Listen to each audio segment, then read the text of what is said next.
Sa isang pahayag naman, pinuna ni Vice President Sara Duterte ang ilang ahensya ng gobyerno. Ayon din sa bise, ang bansa ay pinamumunuan ng ilang opisyal na wala raw katapatan sa trabahong sinumpaan. Balitang hatid ni Sandra Aguinaldo. Isang mensahe para sa aniyay mga kapatid na Muslim ang inilabas ni Vice President Sara Duterte sa kanyang Facebook page. Tugon niya ito sa naunang pahayag ng 6 na Muslim tribes na nangakong magbibigay ng suporta pang-seguridad sa bise kung kakailanganin niya ito. Pero bukod dyan, naglahad din ng mga puna laban sa gobyerno ang Vice-Presidente. Sabi niya, tumitindig dapat ang Pilipinas laban sa pangimasok ng mga dayuhan sa domestic affairs ng bansa. Ang Pilipinas daw ngayon ay dali-dali umanong yuyuko at susunod sa kagustuhan at pangingialam ng dayuhan gaya ng International Criminal Court o ICC. Dagdag pa niya, ang Pilipinas na dapat pinamumunuan ng mga taong may malasakit at kakayanan para itaguyod ang malinis na pamahalaan at pag-unlad, pinamumunuan umano ngayon ng mga taong walang katapatan sa trabahong sinumpaan. Pinuna rin ni VP Sara ang paggamit ng pondo ng PhilHealth sa mga bagay na wala raw kinalaman sa kalusugan. Dapat daw totoong mapapangalagaan ng healthcare system ang kalusugan ng mga Pilipino.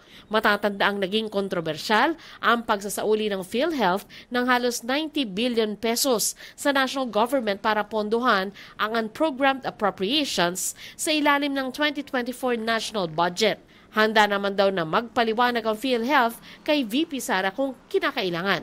Wala umanong masasakripisyong benepisyo para sa mga Pilipino.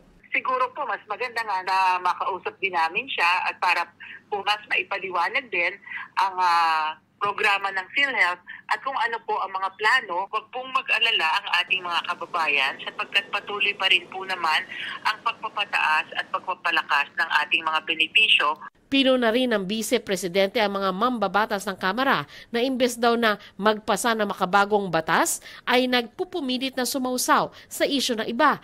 Partikular niyang binanggit ang usapin ng kakulangan ng pulis para sa lumalaking populasyon ng bansa. Ang kakulangan daw ng pulis ay hindi malulutas sa kanilang lifetime. Matatanda ang binawasan ang police security ni VP Sara dahil ayon sa PNP, kailangan sila ng PNP para sa police visibility sa National Capital Region. Pinasaringan din ng bise ang mga opisyal daw ng airport na tikom ang bibig sa banta ng seguridad at hindi man lang umano nagsagawa ng investigasyon tuwing may banta. Hinalimbawa ng bise ang pagsasapubliko ng video at flight details at iba pa ng mga pasahero maging menor de edad. Hininga namin na reaksyon ang Manila International Airport Authority pero wala pa silang sagot. Matatanda ang nakuna ng video ang departure ng pamilya ni VP Sara papuntang abroad kabakailan. Sandra Aguinaldo, nagbabalita para sa GMA Integrated News.